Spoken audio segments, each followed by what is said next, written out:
Assalamualaikum warahmatullahi wabarakatuh. Perkenalkan, kami dari kelompok 2 ingin mempresentasikan hasil diskusi kami, yaitu membahas tentang algoritma dan arsitektur backpropagation.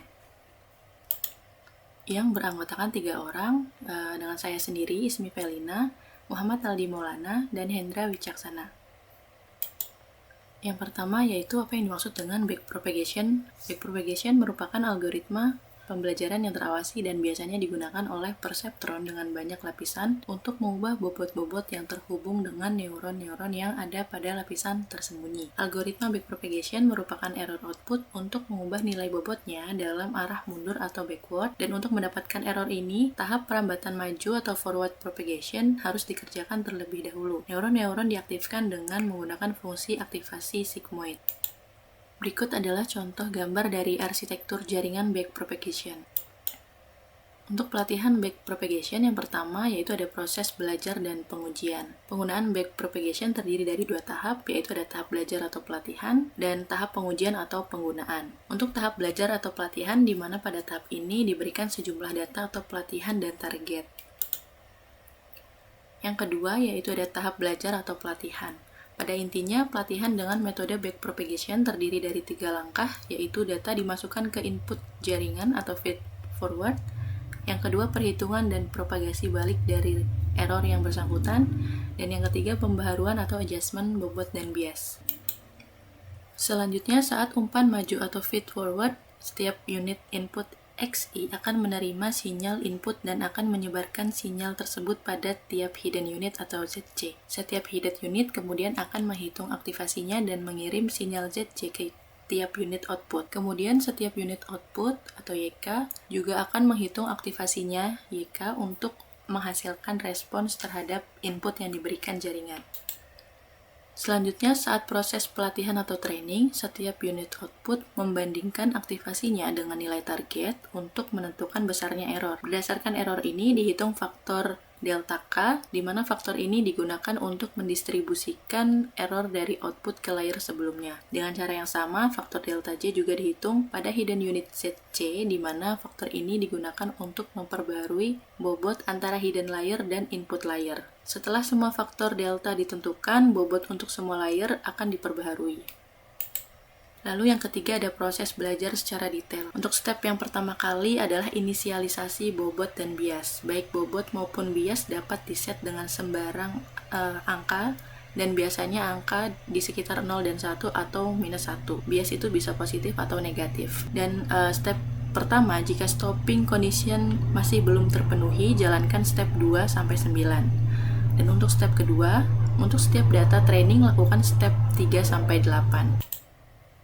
Selanjutnya yaitu ada proses umpan maju atau feed forward. Untuk step ketiga yaitu setiap unit input X1 di mana I sama dengan 1 sampai dengan nilai N menerima sinyal input XI dan menyebarkan sinyal tersebut pada seluruh unit pada hidden layer. Perlu diketahui bahwa input XI yang dipakai di sini adalah input training data yang sudah diskalakan. Dan untuk step yang keempat, setiap hidden unit ZC di mana J sama dengan 1 sampai dengan nilai P akan menjumlahkan sinyal-sinyal input yang sudah berbobot termasuk biasnya. Dengan rumus ZINJ sama dengan V0J ditambah semua jumlah nilai I sama dengan 1 sampai dengan N dikalikan dengan XI dikali dengan VIJ, dan memakai fungsi aktivasi yang telah ditentukan untuk menghitung sinyal output dari hidden unit yang bersangkutan dengan rumus ZC sama dengan F dikali ZINJ, lalu mengirim sinyal output ini ke seluruh unit pada unit output.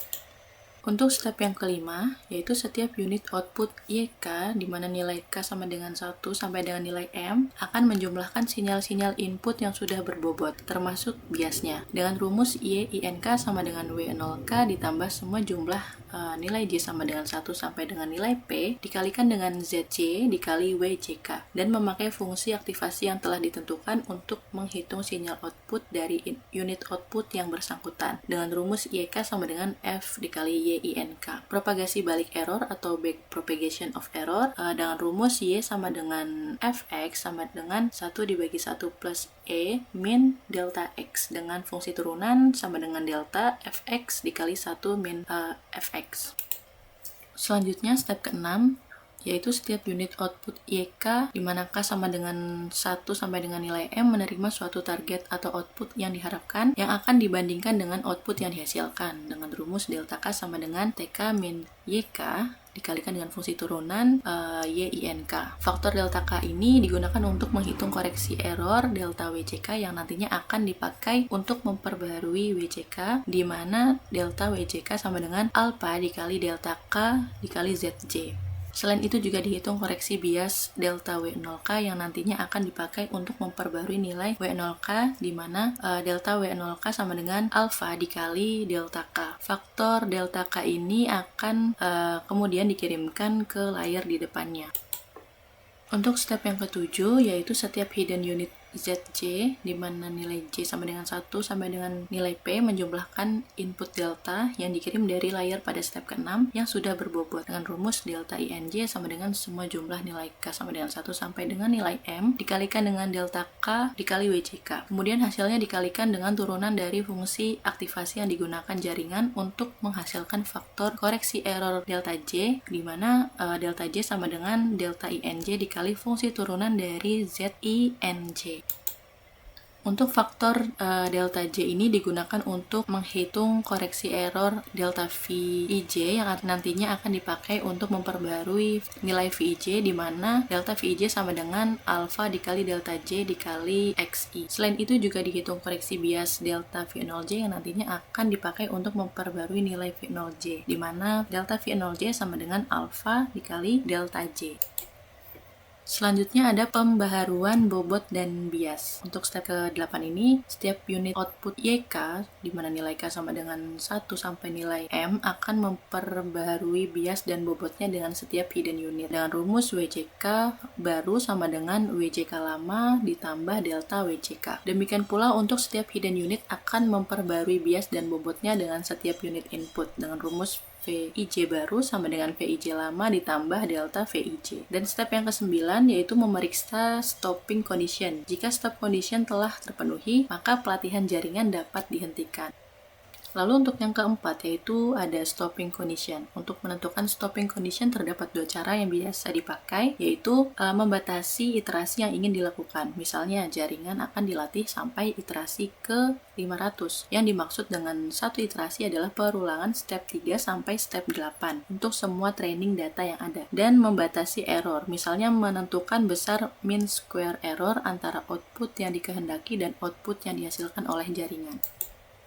Yang kelima, yaitu ada mean square error. Jika terdapat sebanyak M training data, maka untuk menghitung mean square error digunakan persamaan berikut. MSE sama dengan 0,5 dikali TK1 dikurang YK1 kuadrat ditambah TK2 dikurang YK2 kuadrat sampai nilai TKM dikurang YKM kuadrat.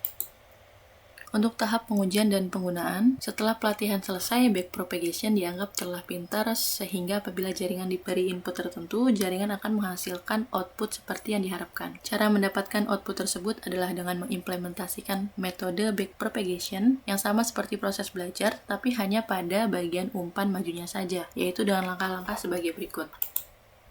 Untuk step yang pertama yaitu menginisialisasi bobot sesuai dengan bobot yang telah dihasilkan pada proses pelatihan, dan untuk setiap input lakukan step 2-4. Dan untuk setiap input I sama dengan 1 sampai nilai ke N, skalakan bilangan dalam range fungsi aktivasi seperti yang dilakukan pada proses pelatihan. Untuk step yang ketiga yaitu untuk nilai J sama dengan 1 sampai ke nilai P dengan rumus ZINJ sama dengan V0J ditambah semua jumlah nilai I sama dengan 1 sampai nilai N dikali X1 dikali VIJ. Dan untuk step yang keempat yaitu untuk nilai K sama dengan 1 sampai dengan nilai M dengan rumus YINK sama dengan W0K ditambah semua jumlah nilai J sama dengan 1 sampai nilai P dikalikan dengan ZJ dikali WCK, dan YK sama dengan FYINK. Variabel YK adalah output yang masih dalam skala menurut range fungsi aktivasi. Untuk mendapatkan nilai output yang sesungguhnya, YK harus dikembalikan seperti semula. Demikian presentasi dari kelompok 2. Kurang lebihnya mohon maaf. Wassalamualaikum warahmatullahi wabarakatuh.